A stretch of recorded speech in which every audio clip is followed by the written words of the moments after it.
Okay. You go. Go ahead, so. That's all I got. Okay. All right. I think we're rolling. All right. So let's start with the prayer and then we'll. Yeah. I mean, there's something I need to ask you. Okay. In the name of the Father, Son, Holy Spirit, amen. Oh, thank you for this beautiful morning. Lord. What a lovely. We thank you for getting us to this place safely. We thank you for everyone in this room. We pray for safe travels for everyone for break. Just keep everyone healthy and safe and just let it be a rejuvenating, wonderful time off, well-deserved time off. Pray for our friends and family, wherever they may be. Pray for all those nurses out there, especially those Carol nurses out there doing good work.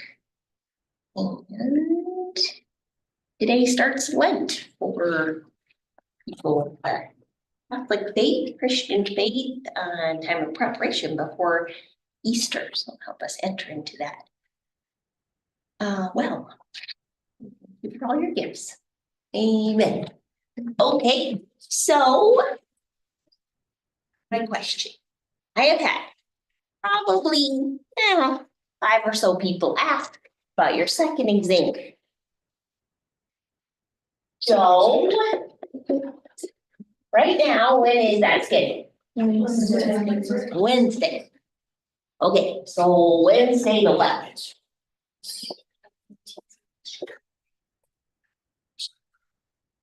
I'll down on dates, I don't know.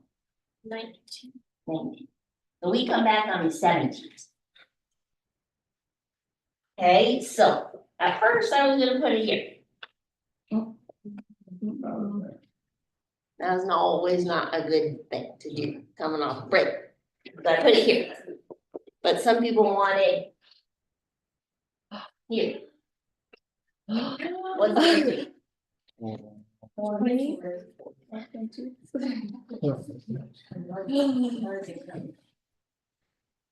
Okay. Why I hesitate on that is because I like to have our lecture match our lab. And when we come back, we're doing cancer. That will be on the exam. So that's a quick turnaround for Wednesday. I recognize that. But then we'll have to start talking about cardiac, which will not be on the exam. And we don't do cardiac till the next week in Lent. So like rhythm interpretation, which is one of my favorite things. I want you to be paying attention and not worrying about a test that's coming up on Monday. I'm talking about it on Wednesday. We have 4 days after that to study, so we'll pay attention. Okay, so I'm gonna put it out for a vote on Moodle. You can decide. Here, I'm gonna give you that option. I don't know if anyone will take that option, but sometimes people like it. Just get it done with when we get back. 319 is where it's at, or 324, and I'm going to be sticking it to you with the arrhythmias. I already do, so that's okay. Because I do want you to know that. You'll just have learn it on Wednesday, and then the next week in lab, we'll be actually doing it. So that's good. I mean, it's repetition. So give it thought. I'll put it on a little Google vote after class. And I'll let you know. Good? Okay. My rationales for you. You can think of what works best for you. Good? Today we are going to take a quiz, so don't let me forget about that. Right now it's set for 8:30. We'll see how that goes. We have some people coming in late after math, so I'm going to push that kind of towards the end.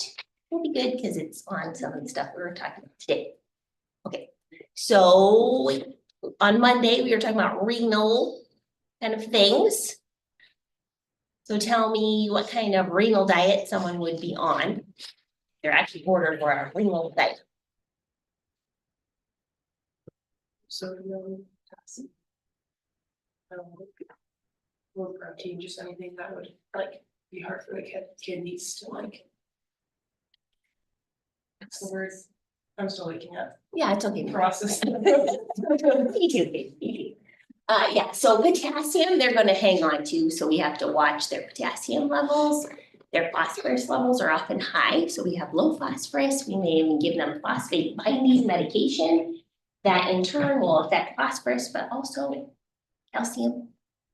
Remember, inverse relationship. And protein. Protein's always a toughie. Sometimes they are on low protein and sometimes they are on high protein. So just know it can vary depending on which stage of like chronic kidney disease we're at. Anything else comes to mind? One more though.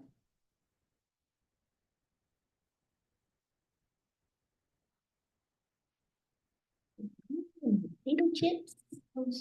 Sodium, they have to be on low sodium because they will retain all that fluid. Anytime there's sodium, fluid follows. So low sodium is part of a renal diet. Awesome. Okay, let us talk about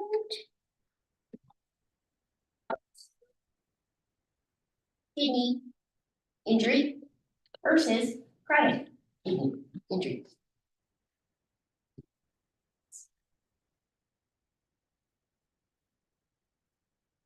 So if you had to put that in a nutshell, what is acute kidney injury or AKI?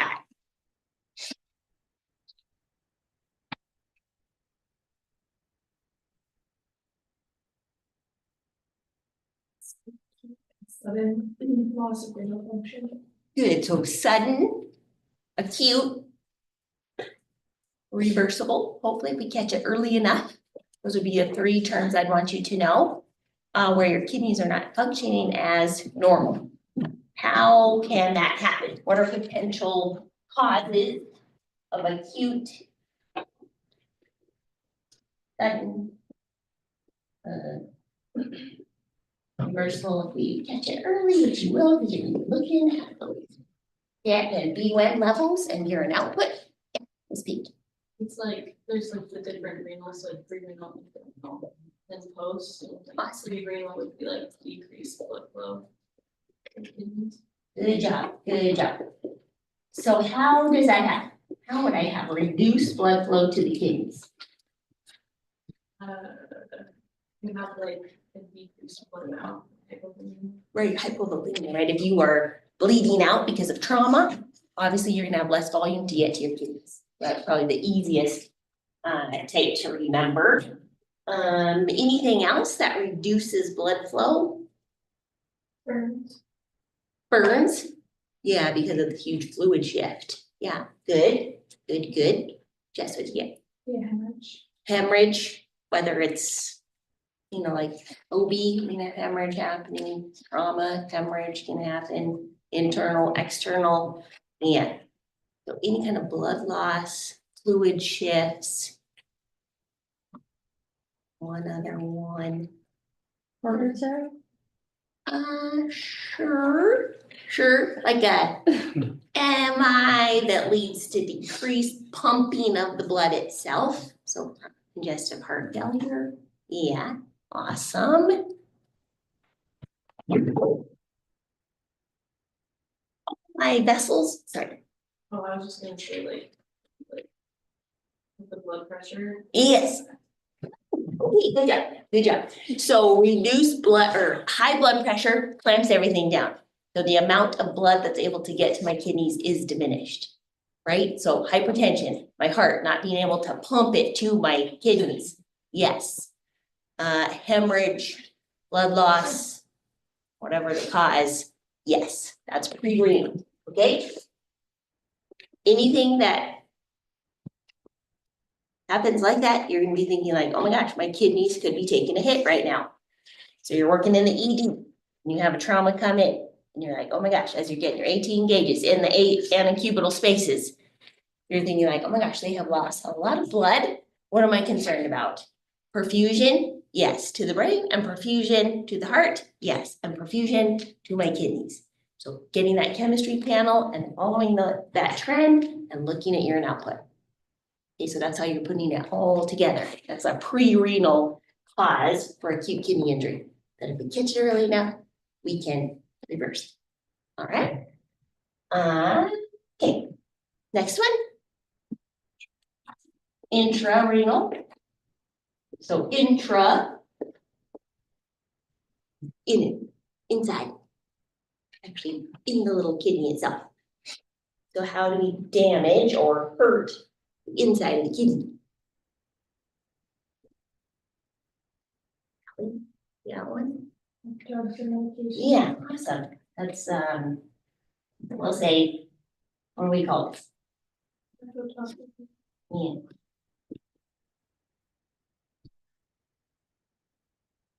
This is the kidney tissue itself that is damaged. And this is what I think of most often. So good job, nephrotoxic meds, such as what?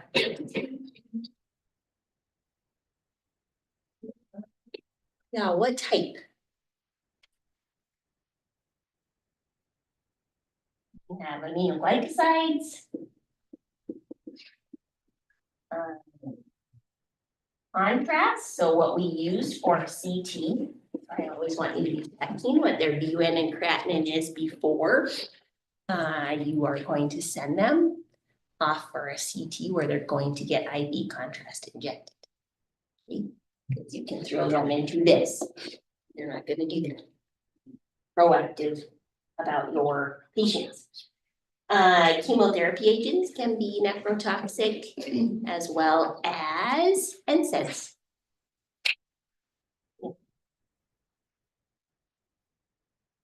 Good. All right, third cause. And we got before the kidney, we got in the kidney, we got after the kidney, so post-renal. Good.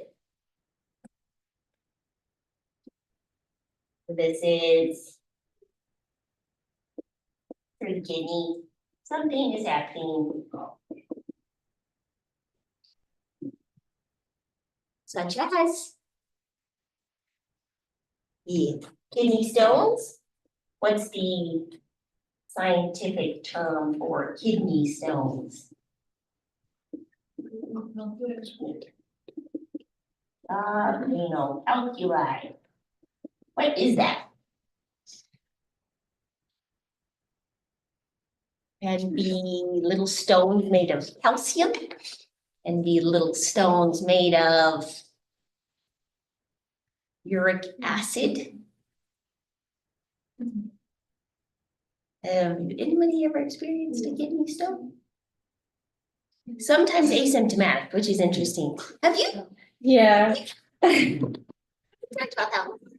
I don't know, Oh. but I accidentally took way too much vitamin D for way too long. And I gotta get these stones. Yeah. Vitamin D is important. That's not the moral of the story. The moral of the story is you don't take too much. Yeah, good. It's one of those ones that we will hang on to. Yes, good. What did it feel like? It was like kind of like in waves, like the pain, it would like go and then it would stop and then it would go, so I was like, I don't know, and then it got like, it just hurt so bad, like down. I thought it was like more of like a womanly issue. Yeah, I hear you. Yeah, and Yes. then I went and they were like, oh, there's blood in your urine. Okay, hematuria. And then she was like, well, we can't really do anything, so she took me home, but. See you later. Good luck. Oh my gosh. Okay, good job. So what Soph just explained is really quite true. How people present this colicky pain. So what she was describing as this coming in waves, like kind of relieving and then getting intense, and then relieving, intense. That's colicky pain. So that's kind of a clue that we might be talking about a renal stone, right? Yeah. And then it can be so painful. Like people describe it as like worse than childbirth. So if you think of a big stone working its way down your ureter, you're having a little baby kidney stone. It's popping into your bladder, and then not only does it have to get through to there, it's gotta come out of you. So it can be very painful. On the other side, sometimes people have no symptoms whatsoever. Probably depends on size of the stone. When I was a student, I was in the OR and they took out a stone. It was a gallbladder stone, but it's very similar to a kidney stone. And I got to feel it. And it was like a stone. It was really, really firm. And I don't know if you guys eat this candy, but burnt peanuts. Have you ever had a burnt peanut? It's a peanut covered in this candy coating that has all these little, it's usually red. Looks like a Boston baked bean, but it's bumpy. That's what it looked like. Ugh. Not red, it's white, but it was pokey, kind of pokey and firm. And I was like, oh, no wonder people hurt when they have this. So they can be nauseous, vomiting, blood pressure elevated, tachycardic is a pain. And that colicky pain. Yeah, and it can be hard to differentiate between like menstruation type symptoms, maybe ectopic pregnancy type symptoms. Kidney stones, yeah. No, good job. That's no fun. So what do we do to prevent those? Don't take too much vitamin D, okay? Drink water. Drink lots of good water. Flush that out. Sometimes it's genetic. You're like, darn, right? And then if it's like uric acid, we're gonna watch uric acid intake, such as like shellfish and beer stuff. Colchicine, you might put on that. If you're having a lot of that. Awesome. Anything else that can cause obstruction, either after the kidney or in the ureter? Prostatic hypertrophy. Oh.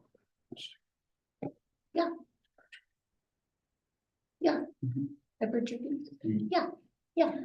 So we can have the reflux, right? We can have trauma, anything that's happening after the kidney, you're gonna think, this is a post-renal issue.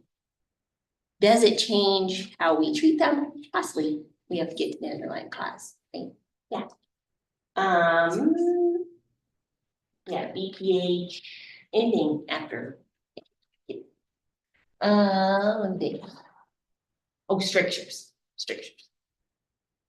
Have you seen, I don't know, sometimes your urethra can get narrowed for whatever reason.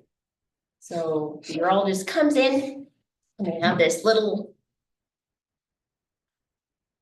like a little bag that they unrolled, and there's all these little.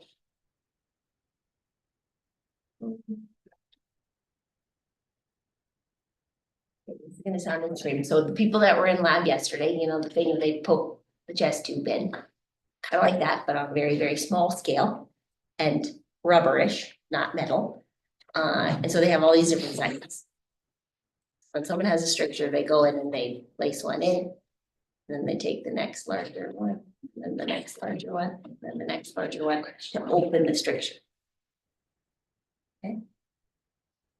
Not sure how comfortable that is, but it works. So anyway, I do want you to know this. All right, good. Causes. Now let's talk about stages.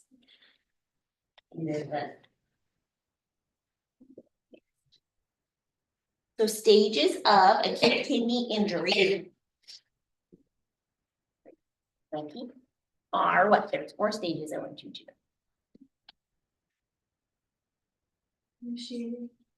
Initiating phase, awesome, thank you.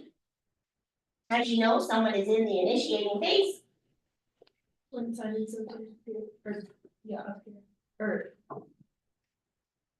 Onset to when signs and symptoms end.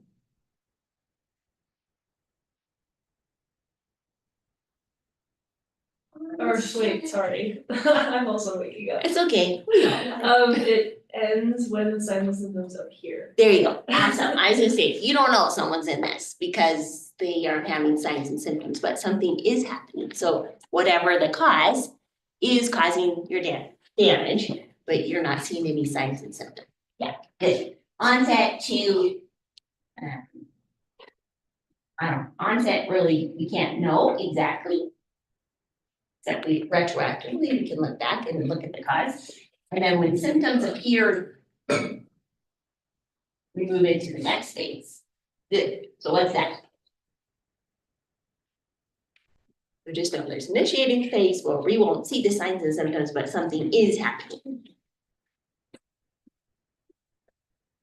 Next phase, next one.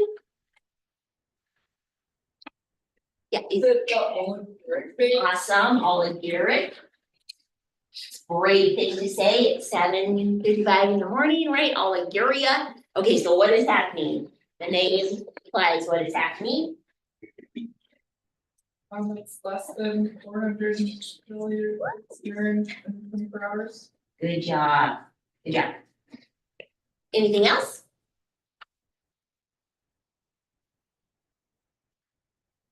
So as the name implies, we have less than 400 mLs. Remember, that's the definition of oliguria. And what else are you seeing? Did you see like high view and creatinine? Yeah, there you go, good job. So you're gonna start seeing that bump in the urine and creatinine. Good job. So we want to be picking up on it here. That is why I'm telling you always to be looking at urine output less than 30 mLs an hour or 0.5 milliliters per kg per hour. 30 is easier to remember, so just less than 30 mLs per hour. And be looking at those subtle changes in your creatinine. I want you to pick it up on here rather than stage 4. Okay, awesome. 3. Oh, how long does this last? Sorry. Yeah. Who's this?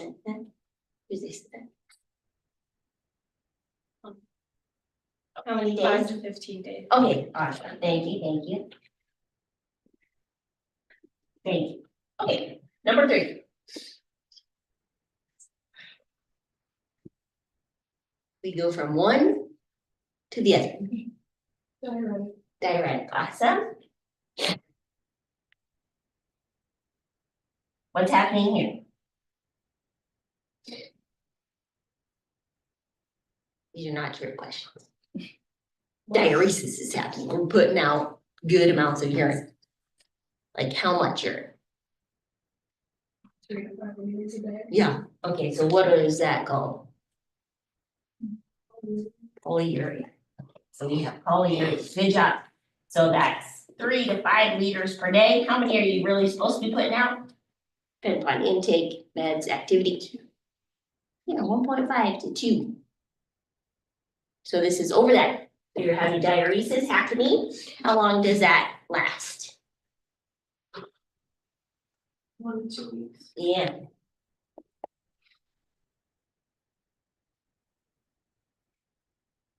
Like, yay, we're cured. Well, we're still not out of the woods yet, right? All right. Fourth phase.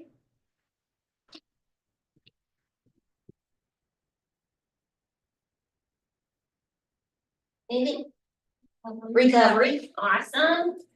What's happening in this? Everything's kind of getting back to normal. So normal urine output, maybe your creatinine is kind of down to normal, UN is normal-ish. Okay. Awesome. I want you to know those, what's happening in those. Now let's change topics and talk about chronic kidney disease. Well, okay, sorry. Let's talk about treatment for this. Number 1. Prevention. We're going to be preventing all these things. So if it's high blood pressure, treat high blood pressure. If it's blood loss, we need to prevent that as well. But if it is, do that, give them fluids, therefore talking toxic meds, watch giving those, hold them if they're creatinine inside. And then post-renal, be looking at kidney stones or BPH treatment for injury. Okay, all right. What are you gonna do for these people who are in acute kidney injury?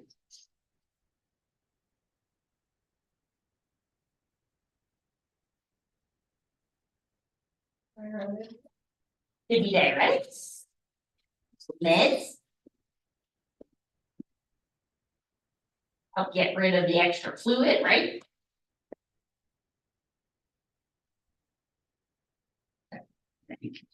Right, diuretics or fluid? Yeah. Treat the underlying cause. Yeah, right. Treat the underlying cause, that's the most important thing. If it was blood loss, we're gonna give blood. Or fluid, at least, right? What are you going to do for some of the complications that can occur? Such as high potassium. Oh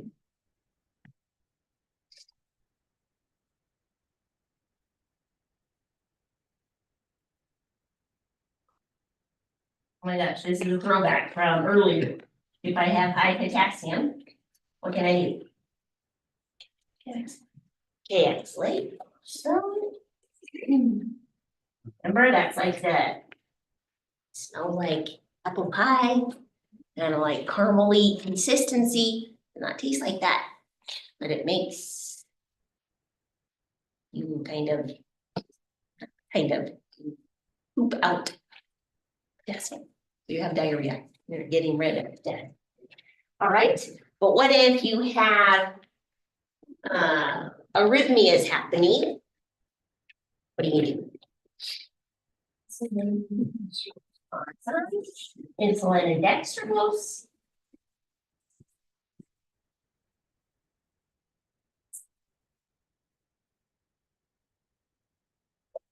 Okay. That doesn't work. You can give albuterol, sure. Calcium.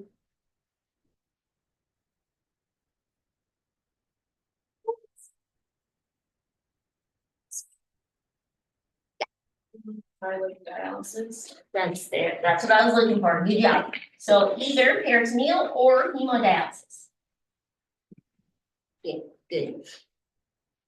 Good, good. Okay. Maybe I'm gonna try to pull up that video or ask to look at what is peritoneal dialysis. Tried to do this in lab yesterday. We were unsuccessful. One sec.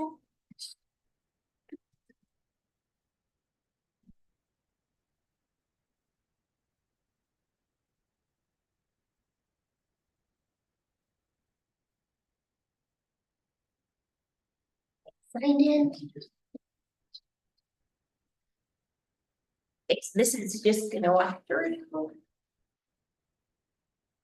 Peritoneal dialysis versus hemodialysis.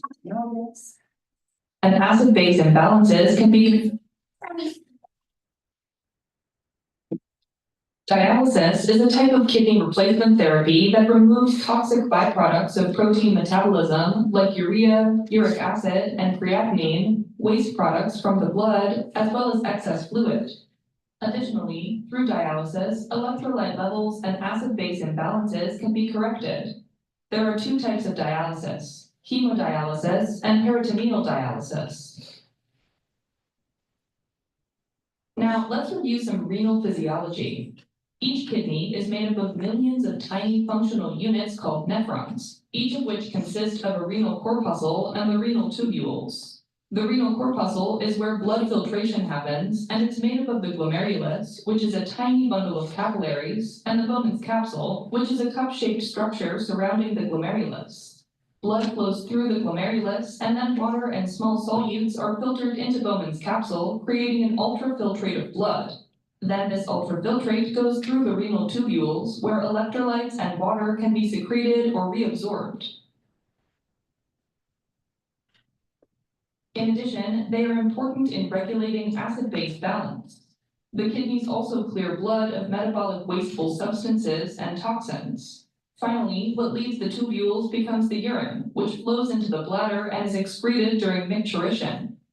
Okay, now let's look at some situations when dialysis is indicated. Most often, clients who require dialysis have end-stage chronic kidney disease, which means the kidneys have lost almost all their function. In this case, both hemodialysis and peritoneal dialysis are adequate long-term options. What is that? Polycystic kidney disease, right? That led to chronic kidney disease. Chronic kidney disease can be caused by other things. However, there are some urgent conditions that benefit from dialysis, and hemodialysis is usually preferred in these situations. These clients also usually have associated acute kidney injury. Indications for urgent dialysis include pulmonary edema unresponsive to conventional treatment, life-threatening hyperkalemia when potassium levels are over 6.5 milliequivalents per liter and there are associated electrocardiographic abnormalities, acidosis unresponsive to conventional treatment, signs of uremia like encephalopathy or pericarditis, as well as intoxications, especially with methanol or ethylene glycol and certain medication overdoses like lithium. Now, to perform dialysis on a client, first you'll need either vascular access for hemodialysis or peritoneal access for peritoneal dialysis. Let's start with hemodialysis, which requires venous access.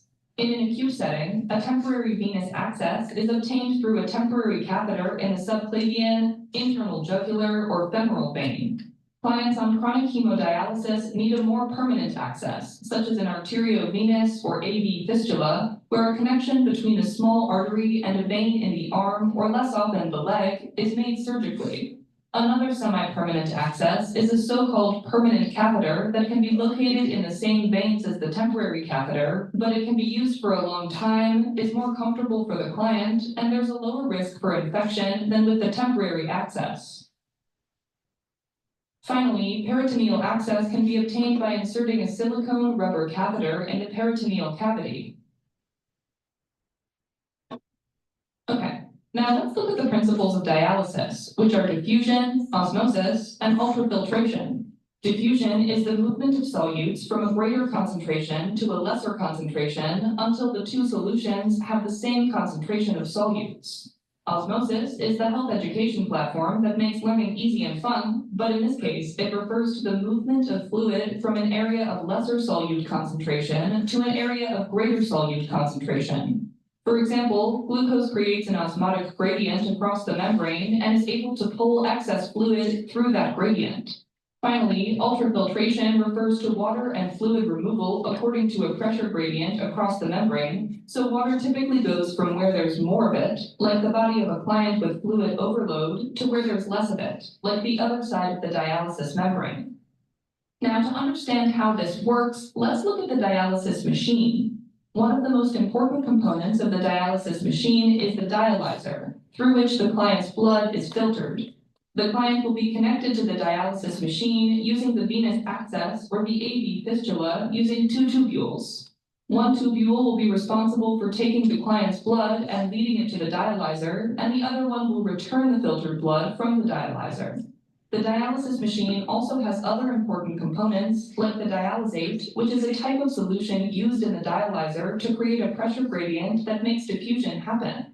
Other components include the blood pumps to help draw blood to the client, an arterial pressure monitor, an air trap or a sensor to detect air bubbles so that we can stop them from getting into the circulation. Finally, the dialysis machine also contains a heparin pump.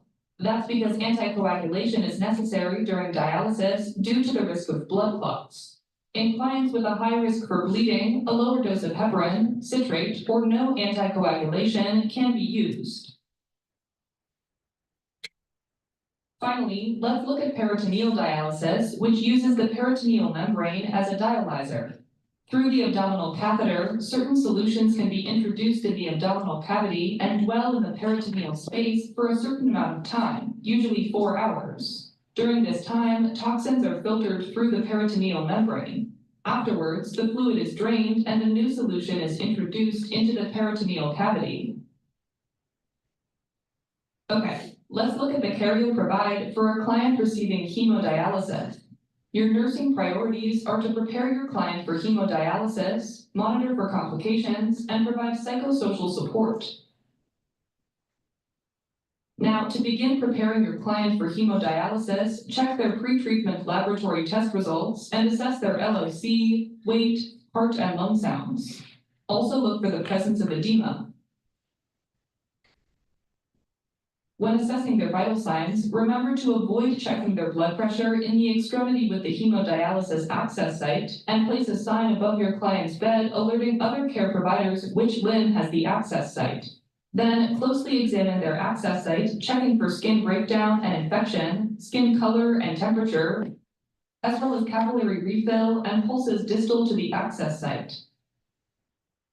If your client has an arteriovenous fistula or graft, also be sure to check the site's patency by auscultating for a bruit and palpating for a vibration or thrill.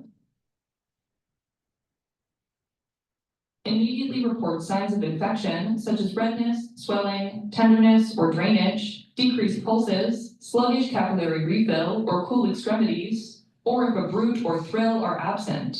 Then prepare for additional assessment and interventions to support the function of the hemodialysis access site. Next, administer the prescribed fluids to prevent hypotension during the procedure, hold any medications that may affect blood pressure or that are easily removed during dialysis, and administer the prescribed anticoagulants to prevent the formation of blood clots. During hemodialysis, keep a close eye on your client to prevent complications. Immediately report if hypotension develops. Then slow the ultrafiltration rate and place them in the Trendelenburg position. Administer an IV bolus of normal saline, initiate supplemental oxygen as ordered, and continue to monitor them until they are stable. Also, be sure to assess your client for clinical manifestations of dialysis disequilibrium syndrome and report restlessness, nausea, vomiting, headache, blurred vision, altered LOC, or muscle cramps. Slow the ultrafiltration, provide comfort measures as needed, and prepare to initiate additional interventions as prescribed. After hemodialysis is complete, flush the access device and apply pressure to prevent bleeding. Continue monitoring your client's vital signs, heart and lung sounds, and weight, and check their post-dialysis laboratory test results. If your client requires long-term dialysis, be sure to administer the hepatitis B vaccine to your client to prevent hepatitis. Finally, take time to talk to them about their feelings and provide psychosocial support. Encourage them to discuss their feelings about being dependent on dialysis, evaluate their support system, and work with the case manager to coordinate their ongoing care needs. Okay, let's move on to client and family teaching. Begin by explaining how dialysis does some of the work of the kidneys by removing waste products and extra fluid from their body.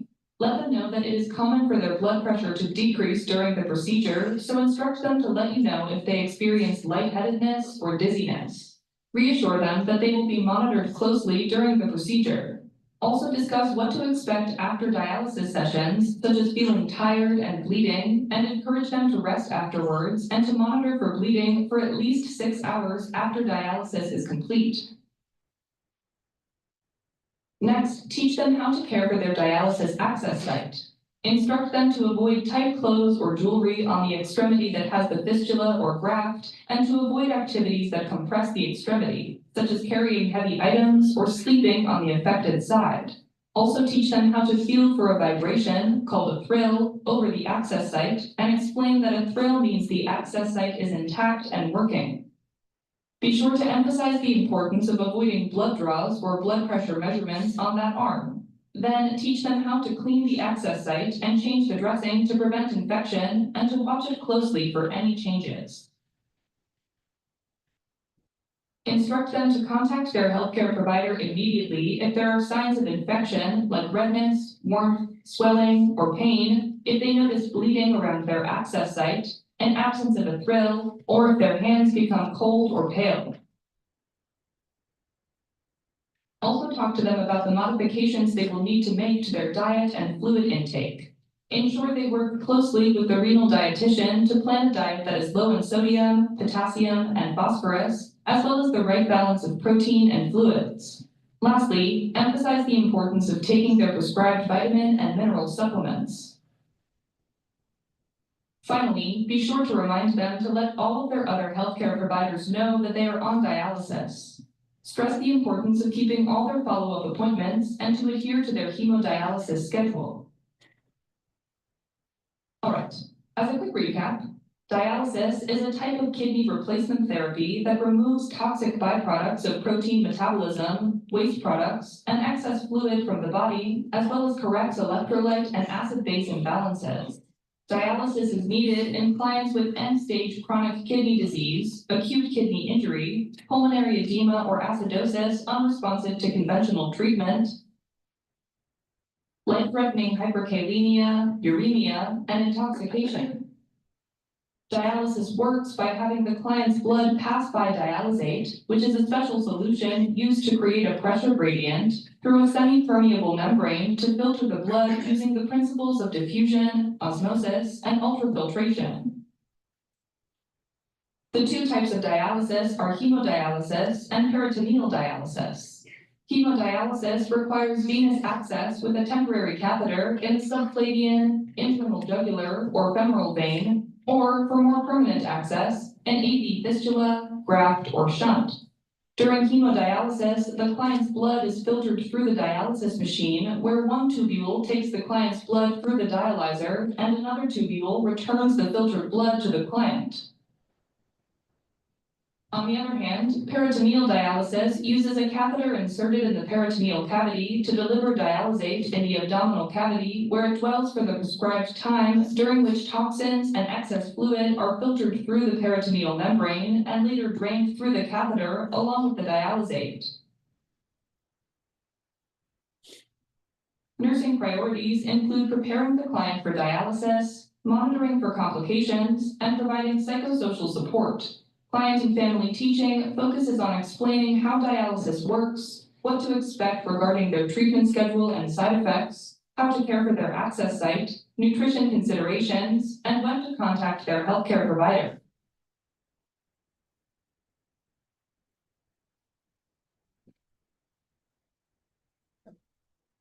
Okay, so let's talk about chronic kidney disease. Tell me, if this is acute, sudden, and reversible, what is this?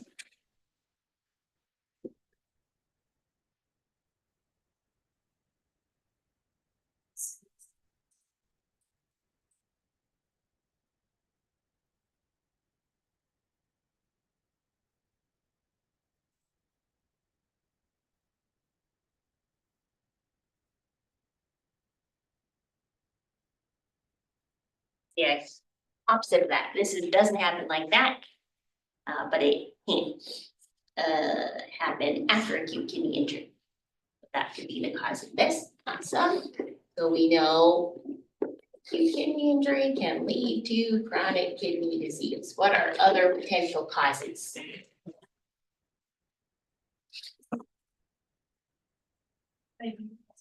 Diabetes, I want you to remember that. Hypertension, remember that. Awesome. So any other conditions that we learned about?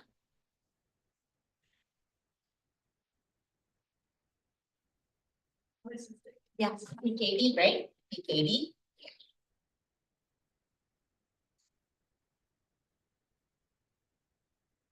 Anything else?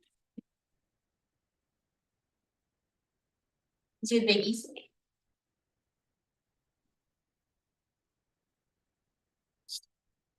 Stages.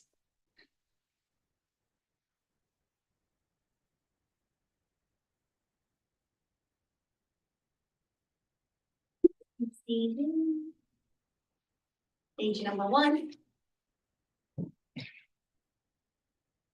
So, do you want to give you the first one? GFR is greater than 90.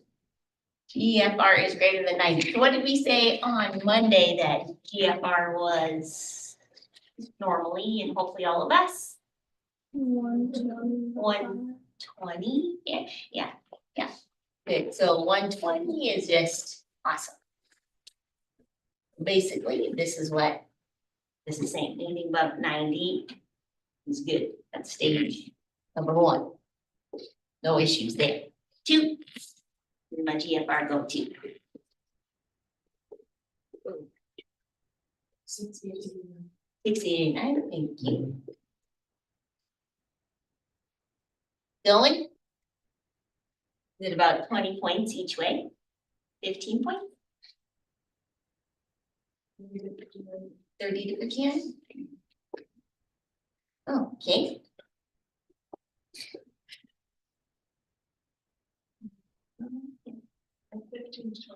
Ew. Yikes.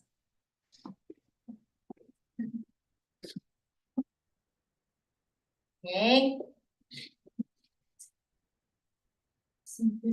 Less than 15. So what do you expect to be seeing, just symptoms wise? We're in these kind of stages. What would you be seeing and documenting? Yeah. Yep. Hitting edema. Freckles. Sure. Something that's fluid overload related. Maybe JVD. Okay. Anything else? Aiden, give me one.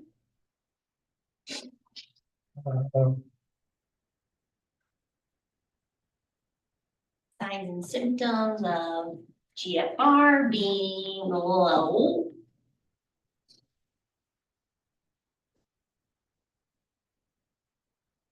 So help them out. Increase in electrolytes. Good. Like potassium. Phos. Low calcium. All the things we just talked about, right? And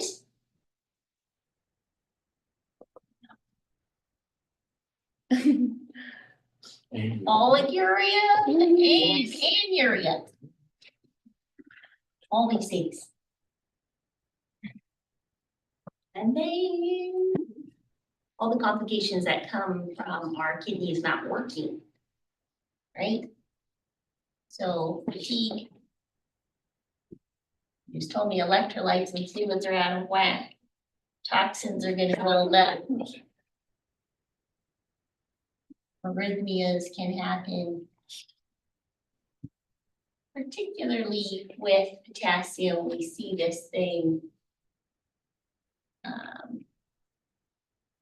I know we haven't talked about rhythms yet, but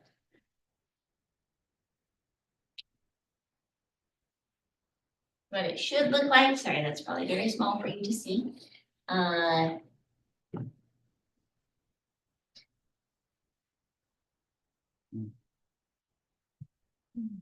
So this is a T wave. We say peaked T waves. So if you have someone on your monitor or on an EKG, you see those peak T waves right away, you would think like, oh my gosh, let's check their potassium on the chemistry panel. Because they're at risk of going into deadly arrhythmia, which is often the cause of death of people in chronic kidney disease. All right, so treatment. We have a couple options. What are they?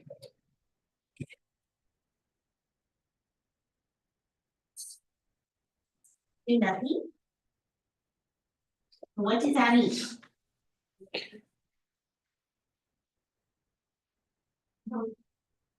Yeah, go ahead. Yeah, you did. I mean, just let it progress until. Yeah. So that is an option, not to do hemodialysis, not to do peritoneal dialysis. And they just say, like, nope. But that means they will die, yeah. Okay, usually related to an arrhythmia. Do like a kidney transplant? Sure, if that's the underlying issue, yes, kidney transplant. Yeah. Sometimes people are waiting years for that. Lovely gift that is able to happen. People can live with one kidney. We're talking about something that is damaged both. And maybe this. And that's dialysis, either peritoneal dialysis or hemodialysis. You just watched what that was all about. So as nurses, nursing actions for these people, what are you gonna do? Assess their weights. Assessment always, right, comes first. So that would include weight. Yeah, blood pressure, good. BP, what do we expect that to be?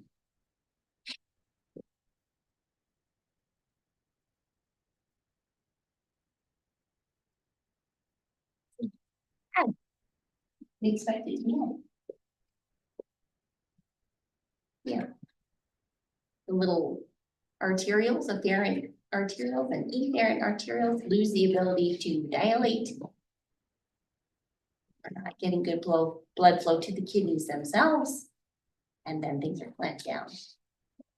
Making things worse. It's not a good cycle to be in. So blood pressure, good, weight.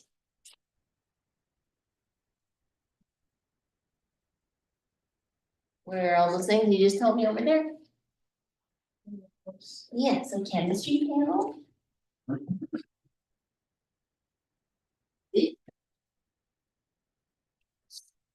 Urine outlet.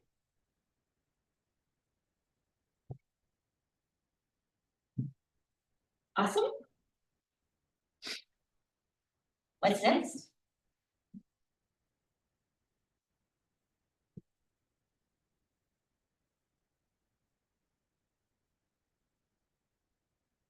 They're on peritoneal dialysis.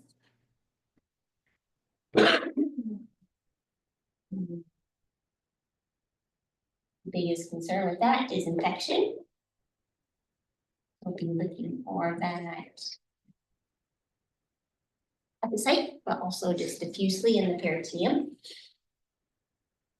We are going to be saving the arm. What does that mean for hemodialysis?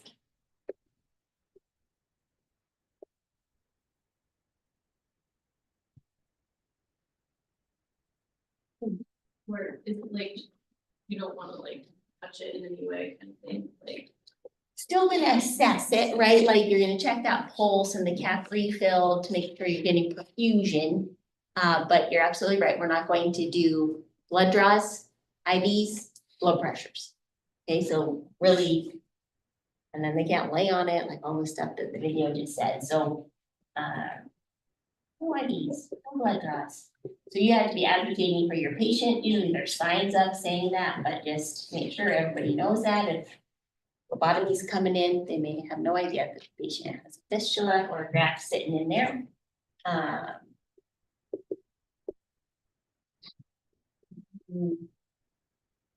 Laying on it. Yeah. Good. Okay. Education. This would be where your diet, meds, fluid. And then support. What kind of support?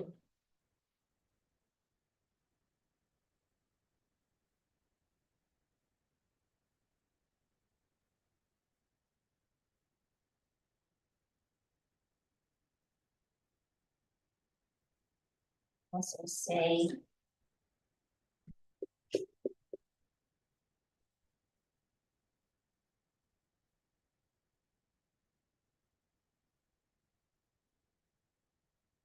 easy path for these people. Yeah. Tied to a machine 3 days a week. Compared to no dialysis every day. Okay? So holistic here, remember? So we're learning all the nitty gritty, don't lose sight of what we're really doing. Okay, my friends, we open this little quizzy.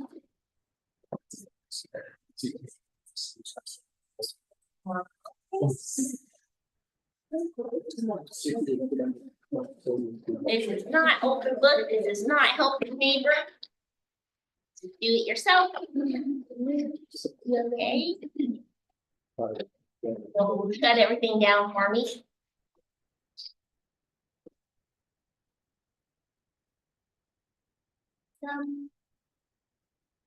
I am working on your test, they're right here.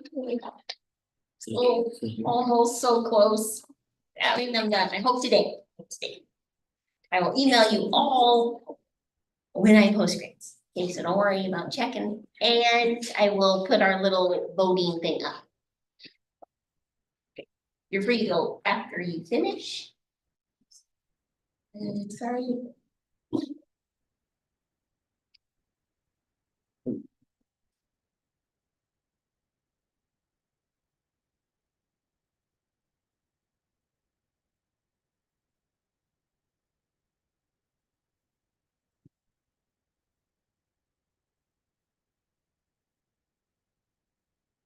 Refresh, it should be open for you.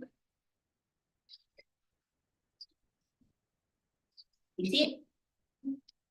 Okay, awesome. Good luck.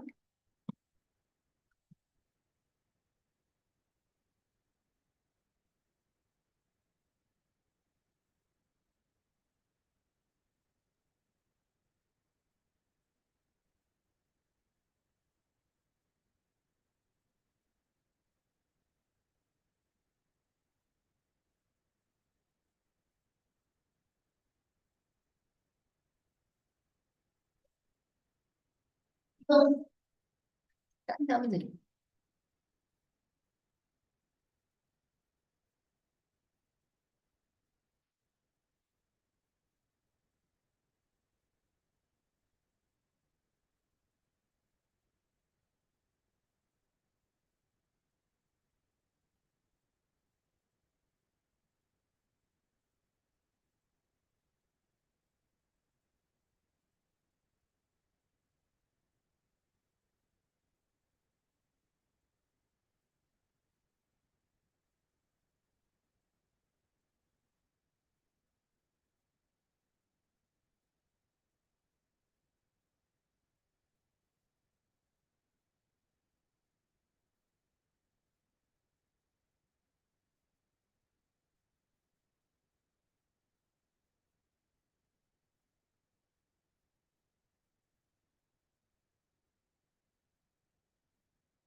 You wanna use my computer? You wanna use this?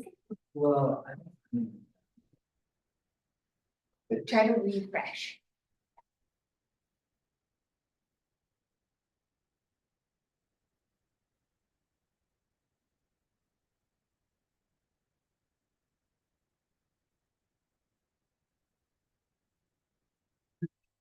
Yeah.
Yeah.